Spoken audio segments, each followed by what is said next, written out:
Welcome back to lesson number 2 of the Media Ministry Training Program. Today I'm going to be talking to you about more of the nitty-gritty of the film world and kind of the film roles and the narrative structures that are used in different stories. I'm going to start first with just the different roles that one might play in a film crew. Now, it's important for you to know, even if you're just a one-man show, all the different roles and responsibilities, because it allows you then to know what you're supposed to be doing in each of these roles. So the first one we're going to start with is actually the director. So a lot of people know what a director means. They just tell people what to do, and then they get the biggest credit at the end of the movie. But a director, in a more specific way of telling you what they do, is a director is the one who gives the vision for the movie.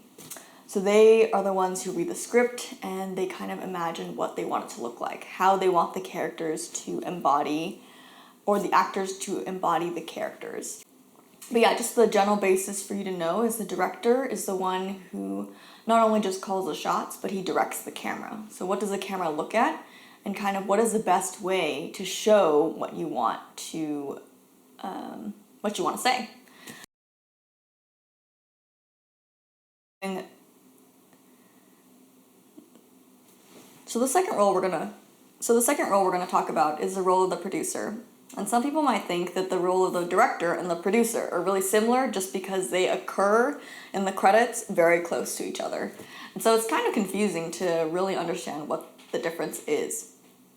A producer's role is to make sure that the film gets made. So they're the ones who are picking up the script, they're the ones who are hiring people on the crew, they're doing the logistics, they're also financing or figuring out how to finance the film.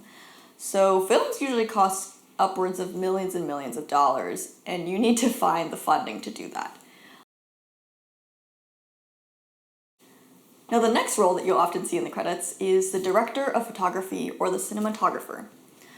And so what that really means is the person in charge of where the camera goes and what the camera sees. And so the director will actually work really closely with the director of photography to kind of envision what the scene is going to look like, what kind of movements go from where to where, if the actors are coming in, how are we following them and tracking them.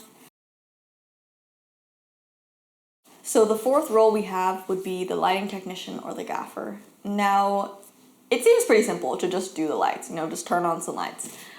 But lighting is actually very complicated. Even just to set up this shoot, I had to fiddle with it for 20 minutes to figure out the proper lighting that I was going for. And you can use light to create a variety of moods. When it's really dark and there's only like a spotlight, that creates a more ominous effect.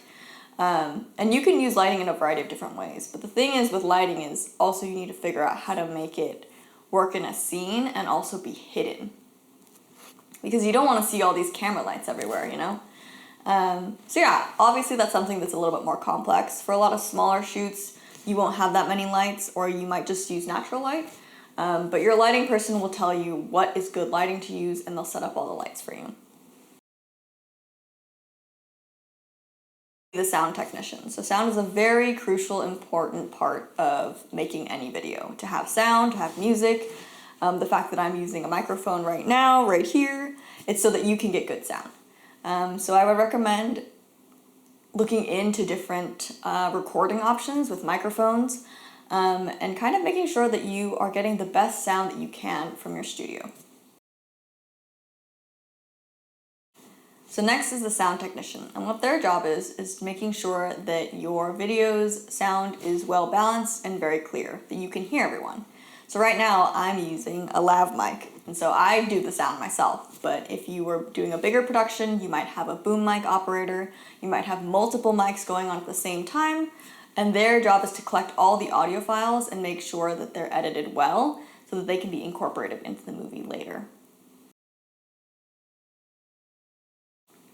And lastly, the role of the editor is to put everything together. And so they receive all the assets from the person who's operating the camera and the person who's doing the sound. They work with a composer or someone who does music. They work with any visual effects artists, and they put everything together for the film to be finished.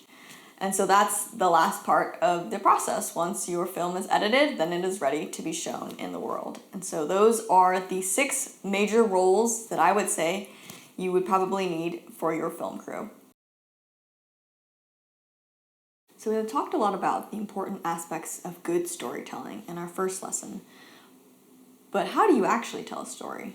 And there's a lot of ways to do that. And so I'm going to cover 5 main types of narrative structures that authors and scriptwriters use in their stories.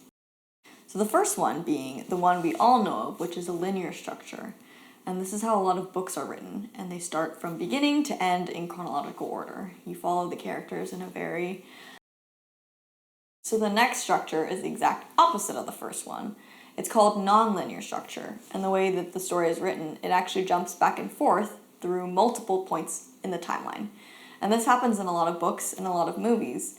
And it usually makes it more confusing, but it also makes it more interesting. An example of a non-linear structure is like Inception, where the characters start and stop from different points in time, and you pick up at different points in time. A circular structure, and this is when the story begins where it ends. Now, even though the story begins at the same place that it ends, the characters usually undergo a transformation throughout the story that allows them to bring about change. An example of this would be The Outsiders. Next is parallel story structure, and this is when you follow 2 different characters or 2 different storylines that run at the same time. And so an example of this would be Finding Nemo, or it would be The Great Gatsby. And lastly, we have interactive. And so this is when you, as the reader, can engage with the story, and you can decide where the character goes, and there's alternate endings, and this is known as a choose-your-own-adventure storyline, and this is definitely more popular recently, but it was popularized by some books and some games. Now, since we understand the basics of the narrative structures that we talked about earlier, now we can begin to develop your actual story. And so the story is developing the plot, which is the characters and the events that happen in the story. And so oftentimes we'll use arcs, which is when the story rises and falls, to lead it to an eventual ending. And so the 5 fundamental, or really common, narrative arcs that we use are the exposition, rising action, climax, falling action, and the resolution.